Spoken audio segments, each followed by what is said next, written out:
Hello and welcome to Access Asia. I'm Delano D'Souza. Coming up, 1 year after an attack on tourists in Kashmir sparked an escalating conflict between India and Pakistan, residents near the line of control live in fear. And Donald Trump extends a ceasefire in Iran at Pakistan's request. But what does New Delhi make of its neighbors' push for peace? It's been 1 year since militants opened fire and gunned down 26 people in Pahalgam in Indian-administered Kashmir. New Delhi alleged the killings were carried out by a terrorist group based in Pakistan.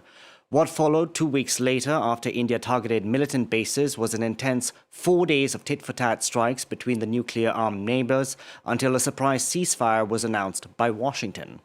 A year after that deadly attack in Kashmir, local residents living on the line of control do so with an uneasy calm. Olivia Salazar-Winspear reports. For Uruza and Ramiz Khan, the memories are still fresh. It's been a year since they lost their 12-year-old twins in an attack on their town of Poonch in Indian-administered Kashmir. They were trying to escape during a break in fighting. They told us about the ceasefire. And then there was bombing. They did not tell us how to stay safe in case of bombings, although earlier they had said they would.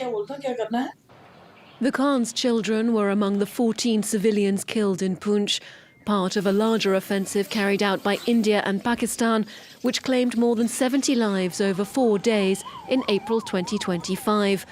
The military escalation was prompted by a shooting in a Kashmiri mountain resort where 26 people, mainly Hindu men, were shot dead. Kashmir has been disputed between India and Pakistan since partition in 1947. Locals here have experienced a number of violent flare-ups, but now the stakes are higher. During the 1971 war, there was shelling and gunfire, but the destruction was not like this.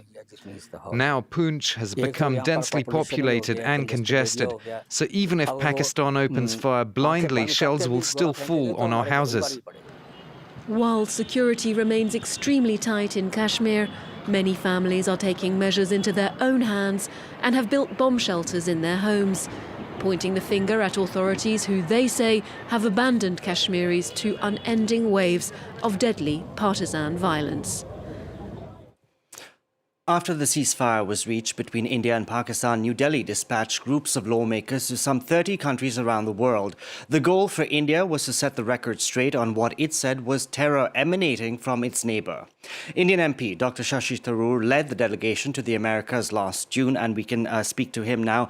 Mr. Tharoor, thank you so much for joining us on the program today. It's been a year since the terror attack in Kashmir and the subsequent clashes with Pakistan. Where are relations between the two sides now, and are we still in a state of a ceasefire? Yes, I mean, it is a ceasefire, but the relationship is not in a good place. In other words, the two countries are sort of bristling with hostility and suspicion at each other. Diplomatic relations are not at the ambassadorial level, but one notch lower. There is essentially no meaningful contact between India and Pakistan, except at unavoidable multilateral forums like the UN. They don't play bilateral sport with each other. They meet sometimes at international sporting competitions and that sort of thing. It's really an unpleasant, negative relationship. And from India's point of view, the principal reason for this relationship being where it is Pakistani originated terrorism. That is, we've been the victim of a number of attacks across the border, which have been traced to Pakistan, of which Pakistani-based organizations have claimed credit for. And so there has been this very, very strong and visceral rejection of normal relations with Pakistan until it does something about the terrorism emanating from its soil. So we're still going to see the status quo until New Delhi thinks something has changed from within Pakistan? Not just New Delhi thinks. I think the world will have to see something changing. I mean, there is no doubt that there are a large number of known terror organizations based in Pakistan, operating from bases in Pakistani territory, having headquarters, bank accounts, leaders running around making speeches.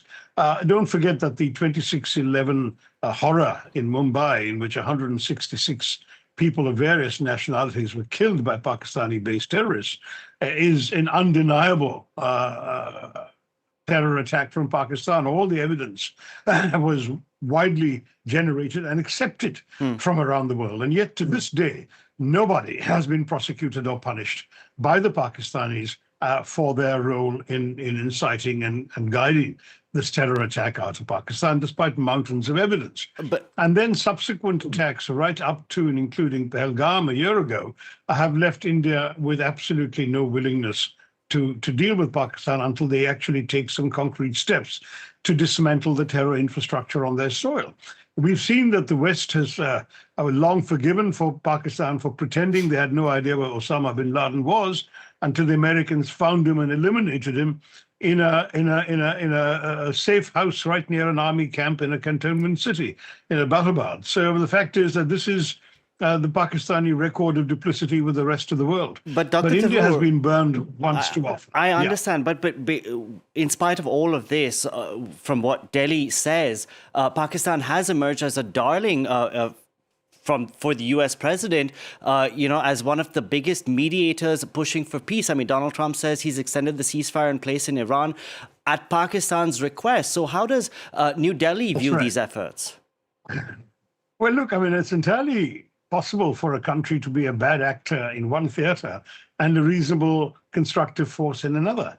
On the Iran war, Pakistan has a couple of very important considerations to be borne in mind, Delano. One is that they have a 900-kilometer border with Iran, so they actually have skin in the game. If anything goes calamitously wrong in Iran, there'll be floods of refugees flocking into Pakistan, which they won't be able to cope with. Secondly, they have about 40% of their population are Shias. And so that makes them, I think, the second biggest Shia country in the world after Iran. And that too gives them a certain sectarian affinity, which you can't completely overlook. So these are all rather important. Sorry, I said 40%, I meant 40 million. 40 million is the largest Shia population outside Iran. And so I want to say that given all of this, Pakistan is a neighbor of Iran's. It is also, of course, not always very friendly to its Shia minority, or indeed very friendly to Iran in recent years, but it has that neighborhood status and at the same time that shared border. Plus, Pakistan has the great advantage that it has been a client state of the United States for quite some time, as well as with the other major global power that's rising, China. So for all of these reasons, the Islamabad channel has shown some potency.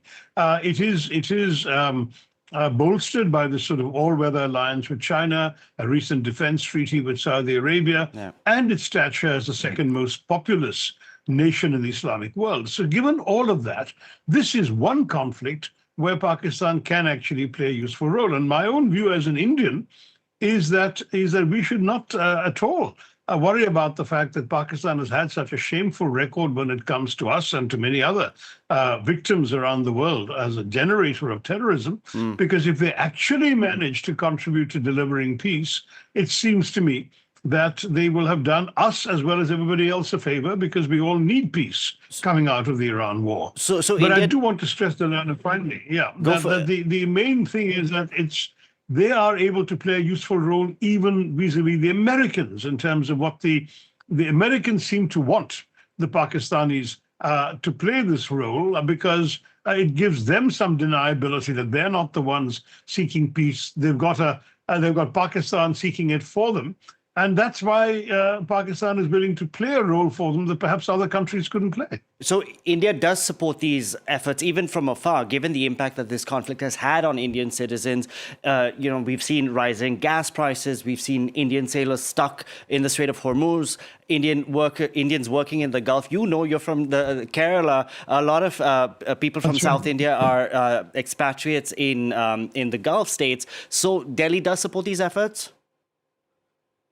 Support in the sense that we're looking at it not with any negativity, because there is no strategic benefit in rooting for the failure of the peace process, but in the sense of an interested neighbor. I mean, I don't think support is quite the right word. We are certainly not an obstacle or an obstruction, and nor are we actually in any way poo-pooing the Pakistani efforts.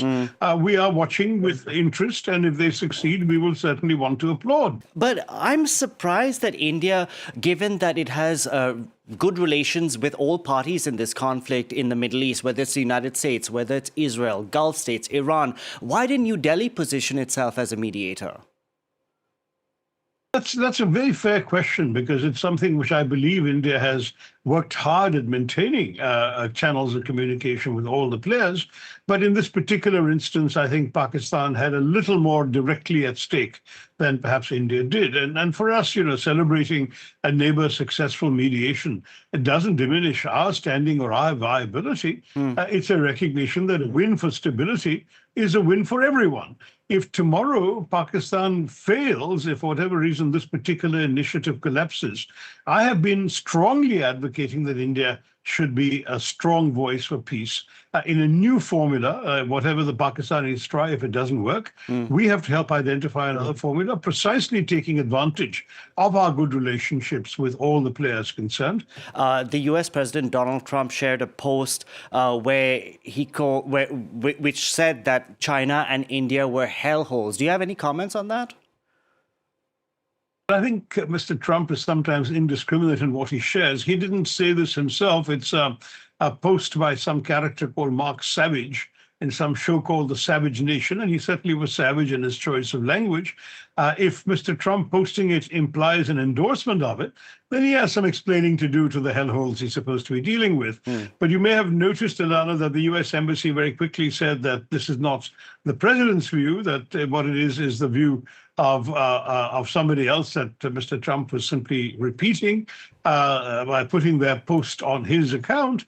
But as far as he was concerned, he had a wonderful relationship with India and with its leader, quote unquote. Now, I don't want to sit here judging what Mr. Trump says. He's a very unusual world leader. I don't think we've seen any world leaders quite shoot off in all directions on social media, as we have seen Mr. Trump doing. There never has been any other example of this in global diplomatic history. It doesn't sit well with us, obviously, and many people in India have reacted adversely. But I think for us now to go ballistic over something as trivial as a social media post would be unworthy of our style of diplomacy.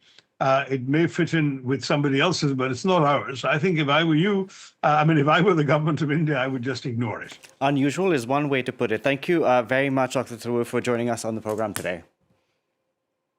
Thank you, Dadana. Good to talk to you. That's it for this edition of Access Asia from all of us on the team. Thank you very much for watching.